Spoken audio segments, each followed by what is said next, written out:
Hey man, I'm Jusko from ProudMoney.com. Big news today in the credit card world with the settling or proposed settling of a lawsuit by Mastercard and Visa that could have big ramifications for your credit card rewards. The question is it going to save your rewards or is it going to kill them? So there has been a long-running class action lawsuit by a group of merchants who sued Mastercard and Visa and some of the largest card issuers, saying that the interchange fees, the transaction fees that the merchants have to pay when they accept credit cards are too high, and that they have no ability to add a surcharge to their customers for accepting those credit cards if they want to try to make up for some of those fees, and they have to accept cards that have even higher fees sometimes, even if there's no additional benefit to them. So the Visa Infinites and World Mastercards, they might have to pay even more to accept those cards and get nothing in return. Now, those interchange fees are essentially where your credit card rewards come from. If Mastercard or Visa charge the merchant 3% as a transaction fee on every credit card transaction, they are going to keep a piece of that 3%, but then they might give a piece of that 3% back to you as the customer as credit card rewards. So let's say you're getting 2% cash back on everything. If they charge the merchant 3%, they'll keep 1%, split it between them, give you 2% back. And if you have one of the higher end credit cards, the Visa Infinite, the Visa Signature, the Mastercard World Elite, it's possible that the merchant that you are paying with that card at is paying even more in transaction fees so that you can get more rewards. But with the settlement today, assuming it goes through with the court where it was filed, everything will change. The merchants will be able to discriminate against certain credit cards. They could add a surcharge to every credit card that they accept that is a Visa or Mastercard. They could add an extra charge just to certain cards, like those high-end Visa Infinites or Mastercard World Elite. They could tell you, I am going to charge you more if you use this card, but I will charge you less if you use that card, or I will charge you even less if you use a debit card or if you use cash. So a lot of the things they weren't allowed to do contractually before, they are going to be allowed to do. So within the next couple of years, you may start to either go into stores or be online or be using a mobile wallet and find out that the merchant is now going to charge you extra if you use a certain card, and or they're going to try to steer you to other cards in order for you to pay less. Maybe there won't be a surcharge at all with certain cards, maybe it will be more with some, maybe it will be less with others. But bottom line, they are going to be able to discriminate against different cards, and they are going to be able to tell you, here's why we are doing it. We have to pay X number in a percentage as a fee on this card, we have to pay X smaller number percentage on a different card, and so we have to charge you more in order to make up for those fees that we are paying.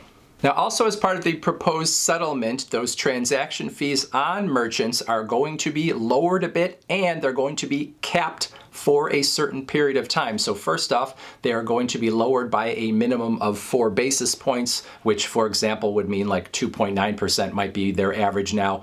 2.5% is what it might go down to. So not all that significant, but it also would be capped for the next 5 years, so they would know exactly what their fees were going to be on credit card transactions and know that they weren't going to go up for the next 5 years. Now, obviously, that will save retailers money over the next 5 years, but what's also interesting is that the theory here is that it also creates a window for retailers to start educating their customers about credit card fees. So if they're going to add surcharges based on certain credit cards being used, whether that is a Visa Infinite or a Mastercard World Elite, or maybe if it's a Capital One whatever versus a Bank of America whatever, they are going to let their customers know, if you use this, I'm being charged more. If you use this, I'm being charged less, because obviously a lot of customers are not going to be very happy when in the past they could use their credit card and pay the exact same amount as a cash customer, and now there could be multiple prices that they could pay depending on what form of payment they're using.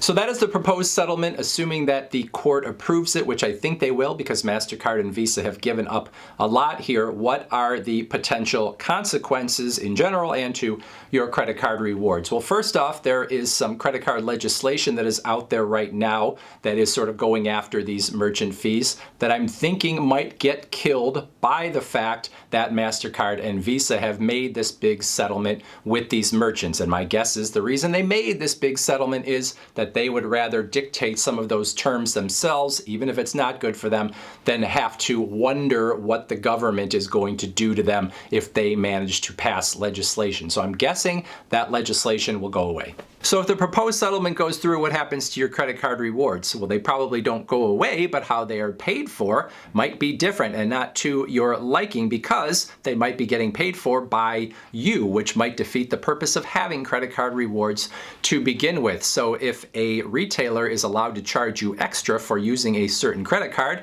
let's say you have a Visa Infinite credit card and they charge you $3 extra on a $100 purchase, well then you pay $103. Maybe you get 3% back on that purchase, or 3 points per dollar, or whatever, but essentially you have paid for the reward in advance and it has just come back to you as a rebate. So you have paid for that fee and the retailer has not. Now, the big question in my mind, which I don't think can be answered yet, is how many retailers would actually start adding a surcharge to credit card transactions to make up for those fees. It might depend on the type of retailer. It might depend on whether they are part of a chain or whether they are small. A lot of different things could come into play. For example, gas station owners oftentimes say that they have a very low profit margin and that credit card fees really kill their business. Sometimes they can barely squeak by because of the fees that they pay. They could very easily be passing on that charge to you as their customer. Restaurants and bars, maybe less so, because they know you're probably going to spend more with a credit card than you would if you had to pay cash, especially if they're serving you alcohol, which has huge margins. Well, then maybe it's not worth it for them to add a surcharge for those credit card fees because they don't want to make you mad. And the same thing with maybe, high cost goods, whether it's jewelry or it's, a high-end brand that has huge margins. They don't necessarily care as much about those credit card fees because they're already essentially charging you those credit card fees in the price of the item. But I could also very easily see almost every business starting to add a credit card surcharge to the purchases that you make, because once enough of them start doing it and it becomes the norm, you as a consumer will stop questioning it. Some people will say, well, I'm going to start using my debit card, or I'm going to start paying in cash because I don't want to pay that extra 3%. But a lot of people like using their credit card even beyond the rewards. And so they will just start paying that extra to use their credit card and essentially pay for their rewards up front. Now, while I was talking, I could hear you in my ears saying, what about American Express and Discover? What about American Express and Discover? Well, American Express and Discover are not part of this settlement, so they can still make their own rules that are different than these rules. But this settlement does give them some incentive to maybe fall in line, because for a lot of merchants, Mastercard and Visa are the most important types of cards for them to accept. And oftentimes when they first set up their merchant accounts, they're doing it to get Mastercard and Visa, and American Express and Discover are sort of add-ons. And because the fees that are charged are somewhat the same between these different networks, a lot of times they will add on American Express and they will add on Discover. But Mastercard and Visa are what matter the most. Now, if Mastercard and Visa are going to be giving them a better deal than they used to, it's much easier to say, you know what? We're not going to accept American Express anymore. We're not going to accept Discover anymore unless they sort of fall in line and lower their prices and give us the same sort of deal to be able to add surcharges and all of those sorts of things.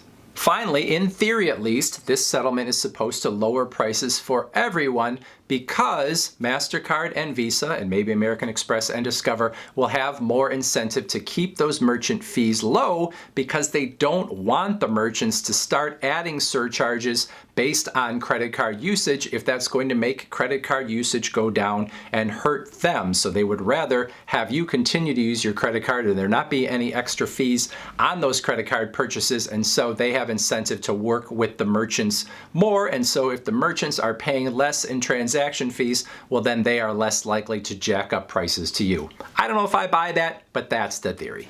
So we will see how this plays out. Will this agreement kill your credit card rewards, or will it save your credit card rewards? Or maybe most likely, are those two things the same thing? If you save your credit card rewards, but you end up paying extra up front in order to get those credit card rewards, Are you really getting credit card rewards at all? And does the reward game make sense? Credit card issuers might have to change the construction of their cards to be less about points, less about cash back, and more about offers from other partners that they can bring in who are willing to pay the credit card companies for your attention as a card holder. It's going to be interesting to see how they work this going forward. Anyway, questions, comments, would love to hear them in that comment section below.